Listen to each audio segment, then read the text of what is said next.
तरुण पिढीला दोष देतो. माझ्यानंतरची 25 वर्षानंतर जन्माला आलेली मुलं, त्यांना काही आदर्श नाहीत, ती प्रसार माध्यमांनी वाया घालवलेली आहेत असं आपण म्हणतो. आमच्या आधीच्या पिढीत आप्पांनीही त्यांच्या नंतरच्या पिढीला म्हणजे आम्हाला दोष दिला असेल. पण असाच एक मुलगा होता सर, आणि तो टेलिफोन बूथवर गेला आणि दुकानदाराकडून काही सुट्टी नाणी घेतली आणि नाणी घेऊन तो फोन करत होता. त्या फोनमध्ये तो म्हणत होता, मॅडम मला तुम्ही तुमच्या बागेमध्ये काम करायला ठेवायला पाहिजे.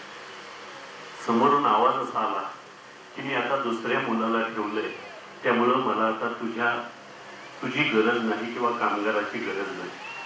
तो मुलगा तरीही म्हणत होता, मॅडम परत विचार करा की मी तुमचं काम अतिशय उत्तम पद्धतीने करेन, कोणतीही तक्रार होऊ देणार नाही, आणि वाटलं तर घराची साफसफाई मी फुकट करून देईन. तरीही ती भगिनी ठामपणे म्हणत होती की नाही, आज जो माझ्याकडे मुलगा काम करतो त्याच्या कामावर मी समाधानी आहे, संतुष्ट आहे, त्यामुळं सॉरी, मी तुला काम देऊ शकत नाही. त्याची आर्जव विनंती तो टेलिफोन बूथ चालक होता, तो ऐकत होता. तो म्हणाला, इतका होणहार मुलगा, इतका आज्ञाधारक किंवा इतका कष्टाळू मुलगा, त्याला आपण का संधी देऊ नये. म्हणून त्यानं रिसिव्हर खाली ठेवताच बूथ चालक म्हणाला, असं कर, तो माझ्याकडेच कामाला. तो मुलगा म्हणाला, शेठ, मला नोकरीची आवश्यकता नाही, मी आता ज्यांच्याकडे काम करतोय त्याच मॅडमना मी फोन केला होता, त्या माझ्या कामावर समाधानी आहेत का नाही हे मी तपासून पाहत होतो. माफ करा आणि धन्यवाद, तुम्ही मला नोकरी देऊ केल्याबद्दल. म्हणजे अशा पद्धतीनं समाजात अजूनही चांगली माणसं आहेत, मुलं आहेत, आणि त्या मुलांच्या पिढीचा प्रतिनिधी आशिष होता असं जर मी म्हटलं तर ते कदाचित अतिशयोक्त ठरणार नाही असंच मला वाटतं. खरं म्हणजे आपण सगळेजण नात्यांशिवाय काहीच नाही आहोत. नाती असतील तर आपल्या सगळ्यांना अर्थ आहे, आणि नाती जपण्यासाठी निर्माण केलेलं एक नातं परमेश्वरानं अकाली संपुष्टात आणलं. आशिषची जी स्मरण पत्रिका असेल किंवा प्रकाशन आज भोसले परिवाराने केलं, आजचा कार्यक्रम आयोजित केला, त्यातून एकच प्रेरणा आम्ही घेतली पाहिजे की आशिष इतकं चांगलं नाही वागता आलं तरी आम्ही वाम मार्गाने जाण्याचा कोणताही प्रयत्न करू नये, एवढीच अपेक्षा या निमित्ताने व्यक्त करतो आणि मी आपली रजा घेतो. धन्यवाद. यानंतर सातारा जिल्हा परिषदेच्या माजी अध्यक्षा सौभाग्यवती अरुणादेवी पिसाळ यांना विनंती, आपण आजच्या या स्मृतिदिनी आपणही मनोगत व्यक्त करावे. आज आपल्या बावधी गावामध्ये शिवाजी नाना भोसले आणि सवयी यांचे सुपुत्र चिरंजीव आशिष यांचं प्रथम पुण्यस्मरण. आज 1 वर्ष झालं आशिष आपल्यातून निघून गेले. या कार्यक्रमासाठी उपस्थित असलेले, या कार्यक्रमाचे अध्यक्ष आदरणीय मकरंद पाटील, या कार्यक्रमासाठी उपस्थित असलेले डॉक्टर पाटील सर, माजी तालुका सुदगिरीचे चेअरमन आदरणीय शशिकांत जातीचा, गौरी शंकरचे जगताप सर, काटकर सर, शिवाजी नाना, विठ्ठल माने सर, रतनाबा शिंदे, दिलीबाबा पिसाळ, मधुबाप्पा भोसले, माजी सरपंच बाळासाहेब भोसले, विजयाताई भोसले, ओरिसाहेब, व्यासपीठावर उपस्थित असलेले सर्वच मान्यवर आणि या कार्यक्रमासाठी खास उपस्थित असलेले बावडी गावचे सर्व ग्रामस्थ आणि आशिषवर प्रेम करणारे उपस्थित असलेले सर्व त्यांचे पाहुणे, उपस्थित सर्व माझ्या पत्रकार आणि बंधू भगिनींनो, खरं तर आजचा दिवस हा आपल्या सर्वांचाच दृष्टीने एक दुःखाचा दिवस आहे. पण परंतु आपण ज्या छोट्याशा मुलांनी आयुष्यामध्ये केलेले कार्य आणि त्यांनी ज्या लोकांमध्ये एक आपली प्रतिमा उभी केली, जन्म आणि मृत्यू हा मानवाच्या हातात नाही, मृत्यू हा अटळ आहे. पण यामध्ये जे आपलं जगणं आहे ते कसं आपण जगलं पाहिजे आणि त्यामध्ये ज्या जीवनामध्ये आपण काम करत असताना किंवा जीवनामध्ये आपण काम करत असताना जेव्हा लोकांशी एक आपुलकीचं नातं असतं, प्रेमाचं नातं असतं आणि ते कसं वागतं त्यावर तुमच्या जीवनाची उंची असते. आशिष हा अतिशय हसतमुख, प्रसन्न आणि एक हुशार बोल्ड मुलगा होता. जेव्हा त्याची आई दवाखान्यात ऍडमिट होती त्यावेळी खरं तर बहिणीला ऍडमिट केलं त्यावेळी त्याचा आणि माझा जास्त परिचय आला. रोज मी दवाखान्यात जात होते. आईचं ऑपरेशन झालं होतं. हा मुलगा प्रत्येक व्यक्तीला आदरातिथ्य तर आपल्या प्रत्येक कुटुंबामध्ये संस्कार असतात, पण हा मुलगा अतिशय एकदम नम्र, आज्ञाधारक, मातृपितृभक्त होता. नानांच्यावर पण आपल्या वडिलांवर तो अतिशय प्रेम करत होता. ऍक्सिडेंट झाल्यानंतर आपण आता माझ्या अगोदर सगळ्यांनीच मनोगतामध्ये पासून सगळ्यांनी सांगितलं की त्यांनी आई वडिलांची सेवा मनापासून केली. छोट्याशा कालावधीत अगदीच छोटंसंच त्याचं अल्प आयुष्य होतं, पण त्या आयुष्यामध्ये त्यांनी सर्वांना आपलं आपलंसं केलं. सर्वांना हवा असणारा हा आशिष एक चांगलं नाव जीवनामध्ये कमवलं. चांगला विद्यार्थी म्हणून आज कॉलेजच्या सरांनी सुद्धा त्याचं कौतुक केलं. कॉलेजमध्ये असताना त्याच्या सर्व मित्रांनी वेगवेगळे लेख दिले. त्यातूनच आपल्याला कळालं की हा मुलगा कॉलेजमध्ये सुद्धा सर्वांना प्रिय होता, एक कुशल संघटक होता, चांगलं नेतृत्व त्यांनी घडवलं होतं. शिवजयंती सारखा उत्सव त्यांनी कॉलेजमध्ये साजरा केला. सामाजिक कार्य करण्याची सुद्धा त्याला आवड होती. लोकांच्यात राहून आपलेपणाने, प्रेमाने प्रत्येक नातं त्यांनी जपलं होतं. आपल्या कुटुंबामध्ये सुद्धा छोट्या मुलांचे वाढदिवस साजरे करण्याची त्याला खूप आवड होती आणि छोट्या भावंडांना सरप्राईज गिफ्ट देणं, त्यांच्याशी प्रेमाने वागणं, त्यांच्या प्रत्येक आवडीनिवडी तो जपत होता. म्हणजे प्रत्येक नातं त्यांनी जपलं होतं. प्रसन्न व्यक्तिमत्व होतच, पण त्याबरोबरच त्याला आपल्या कर्तव्याची जाणीव होती. अभ्यासात पण तो हुशार होता. मोठा भाऊ आशुतोष याच्याबरोबर पण त्या दोघांच्या मैत्रीचे संबंध होते, पण एक आदरयुक्त भीती त्याच्या मनात असायची. तो आला की तो अभ्यास करायचा, की आपण सुद्धा आपल्या मोठ्या भावाप्रमाणे चांगली डिग्री घेऊन चांगला जॉब करावा असं त्याचं स्वप्न होतं. तो म्हणायचा की जगतात सगळे, जीवन हे सुंदर आहे आणि ह्या जीवनाकडं बघण्याचा आपला दृष्टिकोन चांगला पाहिजे. आणि मित्रांना सुद्धा तो म्हणायचा की आपलं जीवन तुम्ही एन्जॉय करा, जीवन जगत असताना आपलं काम करा, आपलं घर सांभाळा आणि त्याबरोबरच हे जीवन एन्जॉय करा, अशी त्याची एवढ्या लहान वयामध्ये तो आपल्या मित्रांना सांगत होता. हे खरं मला त्याचं फार कौतुक वाटलं. काय बरेच लेख मी आपल्यावर वाचले, त्यामध्ये सुद्धा मला त्यातून जाणवलं की आपल्यामध्येच राहणारे ह्याचे जे गुण आहेत, ह्याच्या मनातले जे विचार आहेत ते खरंच खूप मोठे विचार होते.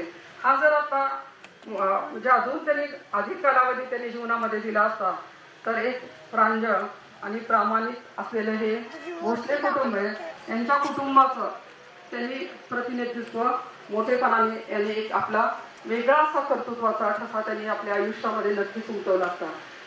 स्वर्गीय आप्पांचे आणि नानांचे संबंध सगळ्यांना माहितीच आहे.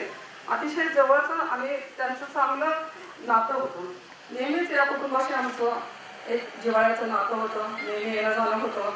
आणि ह्या कुटुंबावर जो आघात झाला त्या कुटुंबाच्या दुःखात आम्ही सहभागी होतो आणि नेहमी त्या कुटुंबाशी आम्ही सदैव त्यांच्या पाठीशी राहू. त्यांच्या कुठल्याही अडचणी असतील त्या अडचणी सोडवण्यासाठी त्याच्या कुटुंबाने निश्चितच सहकार्य करेल.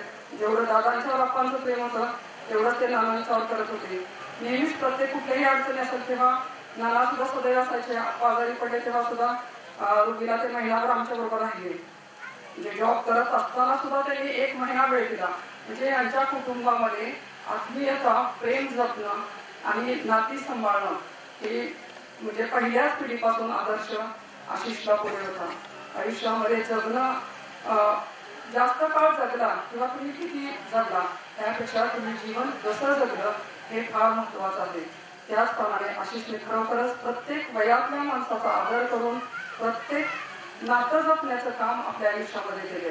आणि समाजामध्ये राहत असताना ज्या समाजामध्ये आपण राहतो त्या समाजासाठी आपण काहीतरी केलं पाहिजे. आजच मी आल्यानंतर वहिनीला भेटले, डोळ्यातील अश्रू आवरत नव्हते. त्या सांगत होत्या की मूल असतं, पण मूल किती आई वडिलांवर प्रेम करतं हे मी शब्दात सांगू शकत नाही. हे ऐकताना आपलं अंतःकरण हेलावत होतं. खरंच एखादं मूल इतकं गोंडस, इतकं हुशार, एखादं चांगलं असू शकतं का? ते सगळ्या त्याच्या गोष्टी ऐकल्यानंतर आईला आजारी असताना 3 महिने तो म्हणजे किचन सुद्धा सांभाळायची त्याची तयारी होती. म्हणजे इतका ऍक्टिव्ह मुलगा की मुलगी नाही म्हणून त्याचं काहीच त्यांना दुःख वाटू दिलं नाही. पण स्वतःच एवढ्या छोट्या वयात उमलणारी कळी उमलायच्या अगोदरच कळी फुटली गेली. असं आशेचं आयुष्य झालं. त्या अल्पशा आयुष्यामध्ये त्याने एक मोठं आपल्या घराण्याचं नाव कमवलं, एक चांगलं नाव आपल्या घराण्याचं ठेवलं, गावाचं नाव हे केलं. पण त्याच्या आत्म्याला चिरशांती लाभावी आणि आमच्या पिसाळ कुटुंबियाच्या वतीने, संपूर्ण जिल्हा परिषद गटाच्या वतीने मी त्याला भावपूर्ण श्रद्धांजली वाहते आणि त्याचं आत्म्याला चिरशांती लाभावी यासाठी भैरवनाथ चरणी प्रार्थना करून माझे 2 शब्द संपवते.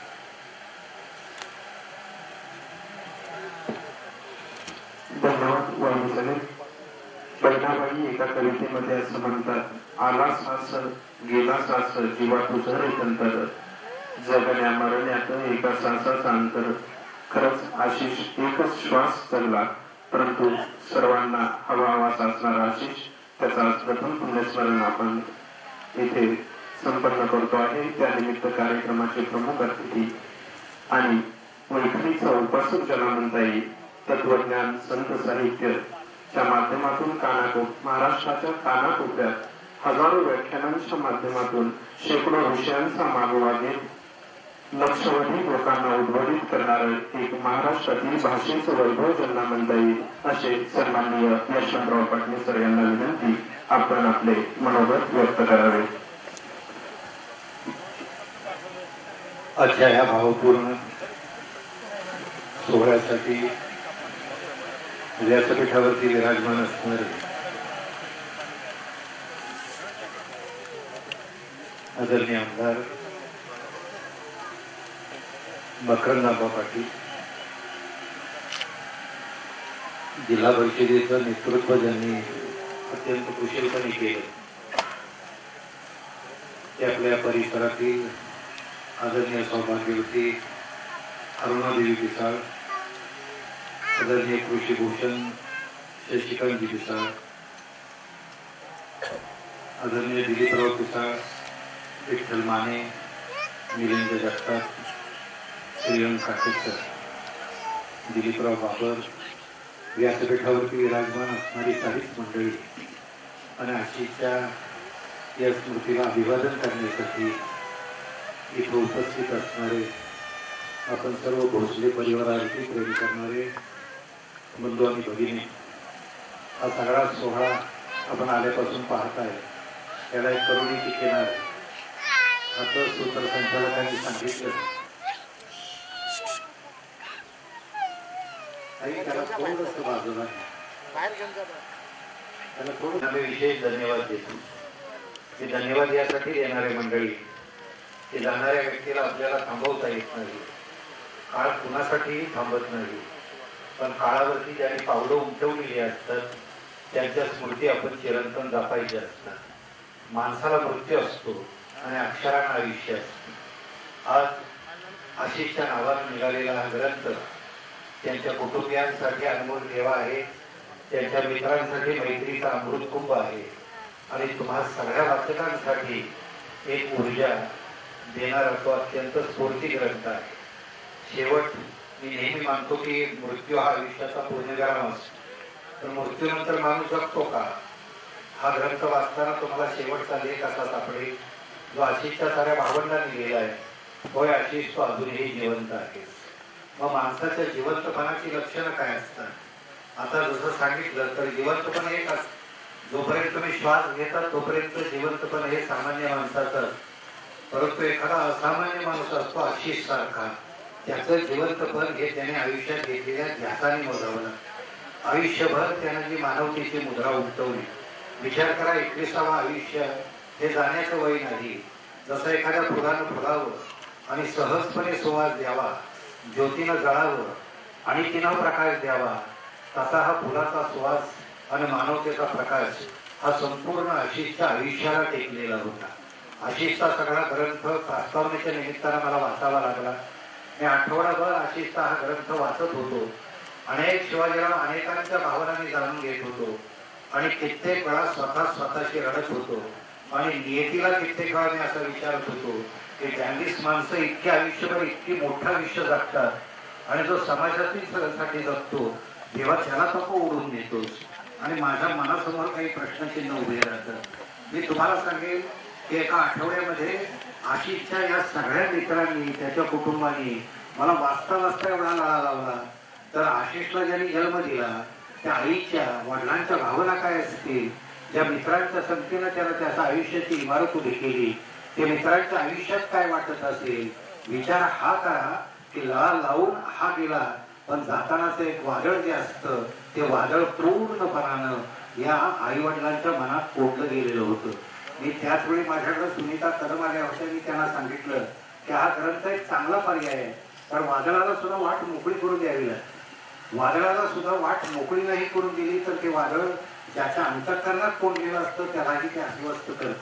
आणि म्हणून मी विशेष करून सुरुवातीला यासाठी धन्यवाद दिले की शेवट आपण प्रेम सगळीच जण करतो, परंतु प्रेम कसं करावं आपल्या लेकरावरती याचा सुद्धा एक सुंदर आदर्श वस्तुपाठ आज भोसले कुटुंबियांनी घालून दिलाय.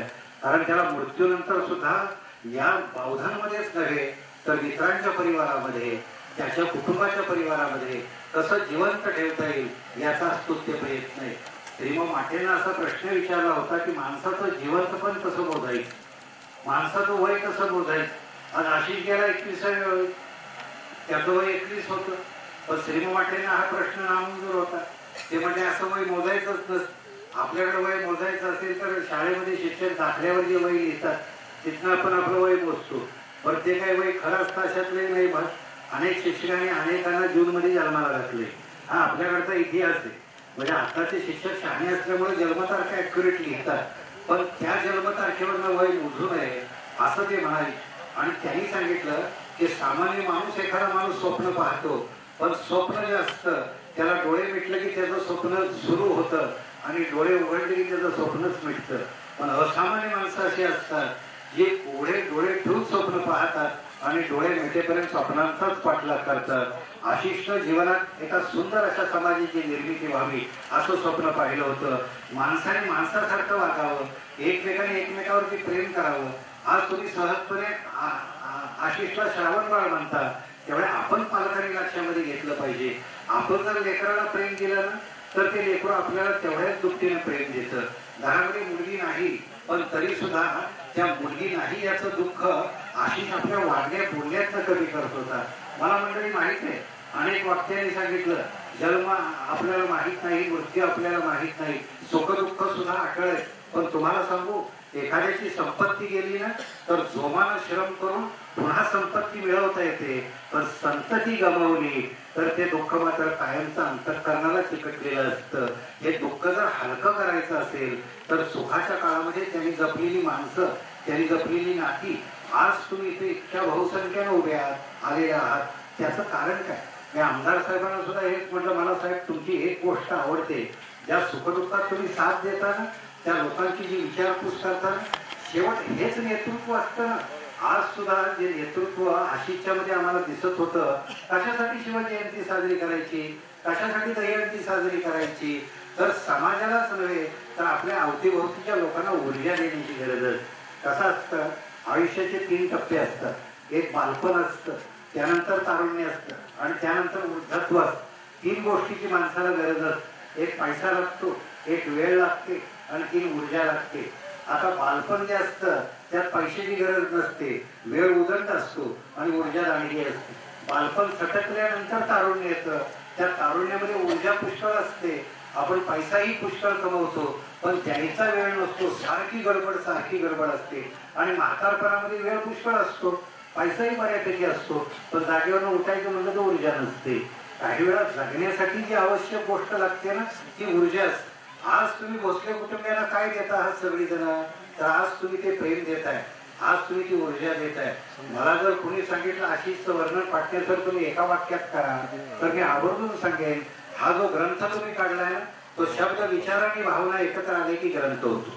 शब्द विचार आणि भावना एकत्र आले की ग्रंथ होतो, पण प्रेम विश्वास आणि सेवा या 3 गोष्टी एकत्र आले की आशिष तयार होतो. या 3 गोष्टींचं मिश्रण म्हणजे आशिष आहे. आणि प्रेम कसं करावं याचा सुंदर वस्तुपाठ त्याने घालून दिलाय. किती सुंदरपणे हा मुलगा जगत होता. आज मी पाहतो, मी महाविद्यालयाचा आबा प्राचार्य, आज जी तरुणाई त्या व्हॉट्सअप आणि मोबाईलच्या मागे हिंडते, कित्येक वेळा सांगावं लागतं की बाबा रे, ज्या आईवडिलांनी तुझ्यासाठी स्वप्न बघितली आहेत ना, त्या स्वप्नांचा चक्का चुराडा करू नकोस. आज आईवडिलांना सांगावं लागतं की लेकराशी थोडासा संवाद साधा. आज संवाद तुटलेले आईबाप आपल्यात बसलेले ते लक्षात घ्या. लेकरू कुठल्या दिशेला जाते, काय करते.